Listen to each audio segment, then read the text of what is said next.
ഈ മാസം ആദ്യത്തെ ആഴ്ചയിൽ എടത്തൂർ MLA ശ്രീമതി വിദ്യാ ബാലകൃഷ്ണൻ അവർക്ക് ഇങ്ങനെ ഒരു ഫോൺ കോൾ വരുന്നു.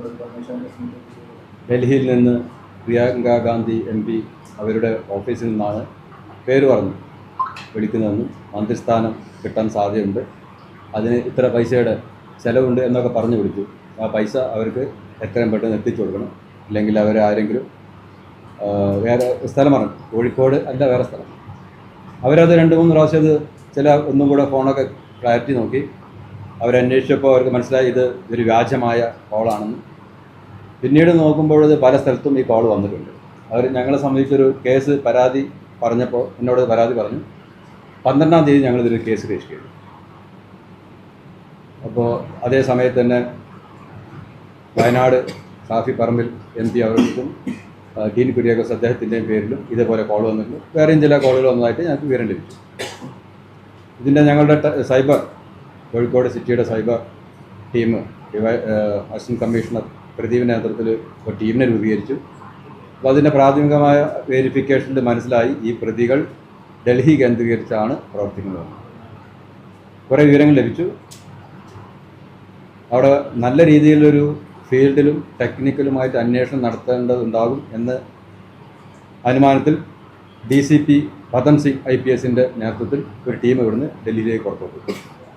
അവിടെ വന്ന് എത്തിയ ശേഷം അവരെ ഫോണുമായി ബന്ധപ്പെട്ട കാര്യങ്ങളും കുറേ CCTVയും മറ്റ് രീതിയിലുള്ള ഒരുപാട് ഫീൽഡിൽ അനലൈസിങ് നടത്തി. ഡൽഹി പോലീസിലെ ഉദ്യോഗസ്ഥന്മാരുടെ സഹായം ലഭിച്ചു. അങ്ങനെ 22-ാം തീയതി 10 ദിവസത്തിനകം തന്നെ ഡൽഹി ബോർഡറിൽ വെച്ച് ഇതിൽ 1-ാം പ്രതിയെ, കൂടാതെ തന്നെ ആദ്യം 2-ാം പ്രതി പിന്നീട് 1-ാം പ്രതി അറസ്റ്റ് ചെയ്യാൻ സാധിക്കും. യഥാർത്ഥ പ്രതികൾ അതിനു മുമ്പ് ഈ ഫോണിൻ്റെ അതെല്ലാം വ്യാജമായ രീതിയിലും അല്ലാത്ത രീതിയിൽ മോഷണം പോയ ഫോണുമൊക്കെയുള്ള ഉടമകളൊക്കെ ഞങ്ങൾ ആദ്യം കണ്ടെത്തിയിരുന്നു. അവർക്കൊന്നും കേസിൽ ബന്ധമില്ലാന്ന് മനസ്സിലായി. പക്ഷേ പല രീതിയിലുള്ള ഞങ്ങളുടെ ചോദ്യം ചെയ്യലും മറ്റ് ടെക്നിക്കൽ അനലൈസിസും CCTV ഫുട്ടേജുകളുടെ പരിശോധനയും ഒരുപാട് CCTV ഫുട്ടേജുകളൊക്കെ പരിശോധനയുടെ അടിസ്ഥാനത്തിലാണ് യഥാർത്ഥ പ്രതികളെത്തിയത്. ഈ 2 പ്രതിയെ ചോദ്യം ചെയ്തപ്പോൾ യഥാർത്ഥ പ്രതികളാണെന്നും ഇവർക്ക് മുൻപേ തന്നെ സമാന കേസുണ്ടെന്ന് മനസ്സിലായി. ആ പ്രതികളെ അവിടെ നിന്ന് തന്നെ അറസ്റ്റ് ചെയ്ത് അവിടെ കോടതിയിൽ ഹാജരാക്കി ട്രാൻസിറ്റ് വാറണ്ടുമായി ഇന്ന് ഇവിടെ കൊണ്ടുവന്നുള്ളതും ഇവിടെ കോടതിയിൽ ഹാജരാക്കിയിട്ടുള്ളതാണ്. ഈ കേസിലെ പ്രതികൾ യഥാർത്ഥ പ്രതികളെ ഇതുപോലെയുള്ള ഓൺലൈൻ ചീറ്റിങ്ങിൽ ധാരാളം റിപ്പോർട്ട് ചെയ്യുന്നുണ്ട്. പലപ്പോഴും അതിൻ്റെ സെക്കൻഡ് ലെയർ അല്ലെങ്കിൽ മറ്റു രീതിയിലൊക്കെയാണ് ഇത് അവസാനിക്കാറ്. ഇത് യഥാർത്ഥ പ്രതികളിലേക്ക് എത്താൻ കോഴിക്കോട് സിറ്റി പോലീസിൻ്റെ സൈബർ വിങ്ങിൻ്റെയും DCPയുടെയും നല്ല പ്രവർത്തനം ഡൽഹിയിൽ പോയപ്പോൾ നല്ല ഏകോപനമായ പ്രവർത്തനം നടന്നതുകൊണ്ട് യഥാർത്ഥ പ്രതികളിലേക്ക് എത്താൻ സാധിച്ചിട്ടുള്ളതാണ്. അതാണ് ഈ കേസിൻ്റെ ചുരുക്കം. ആ കേസ് പ്രൈം മിനിസ്റ്റർ ഓഫീസിൽ നിന്നും എന്ന് പറഞ്ഞിട്ട് ആണ് ആ കേസിൽ ഇയാൾ അറസ്റ്റ് ചെയ്തിട്ട് ഇയാൾ ജയിലിൽ കടന്നിട്ടുണ്ട്.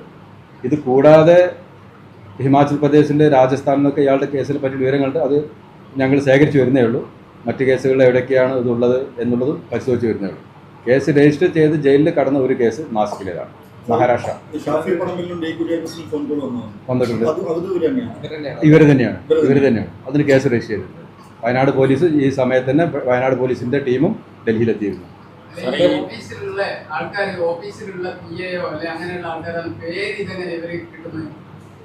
അക്കാര്യങ്ങളൊക്കെ നമ്മൾ അന്വേഷിക്കുന്നു. പല കാര്യങ്ങളും നമുക്ക് പബ്ലിക് ഡൊമൈനിൽ അവൈലബിൾ ആയിരിക്കും. മറ്റു രീതിയിലുള്ള അന്വേഷണങ്ങളൊക്കെ നടത്തുന്നുണ്ട്. പിന്നെ പേരൊന്നും അത്ര ഇതുമായിട്ട് ബന്ധപ്പെട്ട് ഡൽഹിയിലൊക്കെ പ്രവർത്തിക്കുന്ന ഓൺലൈൻ ചീറ്റിംഗ് എന്ന് പറയുന്നത് നമ്മുടെ എല്ലാ ഓൺലൈൻ ആക്ടിവിറ്റീസ് വാച്ച് ചെയ്തുകൊണ്ട് അതുപറ്റി നല്ല വിവരമുള്ള ആളുകളാണ് ഇത്തരം കൃത്യത്തിൽ ഏർപ്പെടുന്നത്. അവർക്കിത് സാധാരണഗതിയിൽ സാധ്യമാവാറുണ്ട്. അക്കാര്യങ്ങളൊക്കെ നമ്മൾ അന്വേഷിക്കുന്നു. പല കാര്യങ്ങളും നമുക്ക് പബ്ലിക് ഡൊമൈനിൽ അവൈലബിൾ ആയിരിക്കും. മറ്റു രീതിയിലുള്ള അന്വേഷണങ്ങളൊക്കെ നടത്തുന്നുണ്ട്. പിന്നെ പേരൊന്നും അത്ര ഇതുമായിട്ട് ബന്ധപ്പെട്ട് ഡൽഹിയിലൊക്കെ പ്രവർത്തിക്കുന്ന ഓൺലൈൻ ചീറ്റിംഗ് എന്ന് പറയുന്നത് നമ്മുടെ എല്ലാ ഓൺലൈൻ ആക്ടിവിറ്റീസ് വാച്ച് ചെയ്തുകൊണ്ട് അതുപറ്റി നല്ല വിവരമുള്ള ആളുകളാണ് ഇത്തരം കൃത്യത്തിൽ ഏർപ്പെടുന്നത്. അവർക്കിത് സാധാരണഗതിയിൽ സാധ്യമാവാറുണ്ട്. സാർ, ഇപ്പം പല സ്ഥലങ്ങളിലും സമാനമായിട്ടുള്ള തട്ടിപ്പ് നടത്തി എന്ന് പറഞ്ഞു. ആരെങ്കിലും ഒരു തട്ടിപ്പിൽ ഇരയായിട്ടുണ്ടോ? അതായത് അത് സംശയത്തിന്റെ പേരിലാണോ ഈ കംപ്ലൈന്റ് ഒക്കെ? തട്ടിപ്പിൽ ഇരയായിട്ടുണ്ട്. അതിൻ്റെ അടിസ്ഥാനത്തിൽ നാസിക്കിൽ ഒരു കേസ് രജിസ്റ്റർ ചെയ്ത് ഇവർ അറസ്റ്റ് ചെയ്ത് ഇവർ ജയിലിൽ കടന്നു. ഇതേപോലുള്ള ഈ MLA അങ്ങനെ BJP അത് ഇതുപോലെ തന്നെ ഇതുപോലെ മന്ത്രിസ്ഥാനം വാഗ്ദാനം ചെയ്ത് മറ്റ് പാർട്ടികൾ അത് പ്രൈം മിനിസ്റ്റർ ഓഫീസിൽ നിന്നാണ് പറഞ്ഞിട്ടാണ് അന്ന് ഇയാൾ ബന്ധപ്പെട്ടിരുന്നത്. നാസിക്കിൽ പണം കൊടുത്തിരുന്നു. ക്ലാസിക്കലിൽ പണം കൊടുത്തു, കുറച്ച് സ്വീകരിച്ചിരുന്നു. അപ്പോഴേക്കും സംശയം തോന്നി. പണം കൊടുത്തല്ല, ക്ലാസിക്കൽ പണം കൊടുത്തായിട്ട് നമുക്ക് തീർന്നിട്ടില്ല. പക്ഷെ അവർ കാര്യങ്ങൾ ധാരണ വന്നതോടുകൂടി ഇതൊക്കെ സംശയം തോന്നി അറിയിച്ചതാണ്. അവർ ഡൽഹി പോലീസിനെ അറിയിച്ചു. ഡൽഹി പോലീസാണ് അവർ അറസ്റ്റ് ചെയ്തത്. ഈ വിജയബാലകൃഷ്ണൻ എന്തെങ്കിലും പണം നൽകിയിരുന്നോ? ഇല്ല, അവർ പണം നൽകിയില്ല. അവർക്കത് മനസ്സിലായി. ഇത് ഫോൺ കിട്ടിയ അപ്പോൾ തന്നെ അവർക്ക് ഇതിൽ സംശയം തോന്നിയിരുന്നു. അവരാ കാര്യം അപ്പോൾ തന്നെ വെരിഫൈ ചെയ്തു. പിന്നീട് ഈ ആള് ഒന്ന് അവരുടെ രീതിയിൽ തന്നെ അവർ ചില കാര്യങ്ങളൊക്കെ നോക്കിയിരുന്നു, വിലയിരുത്തലൊക്കെ നടത്തിയിരുന്നു. പിന്നീട് അതേ സമയത്ത് നമ്മൾ അറിയിക്കുകയും ചെയ്തു. നമ്മൾ അന്വേഷിക്കാൻ മനസ്സിലായി.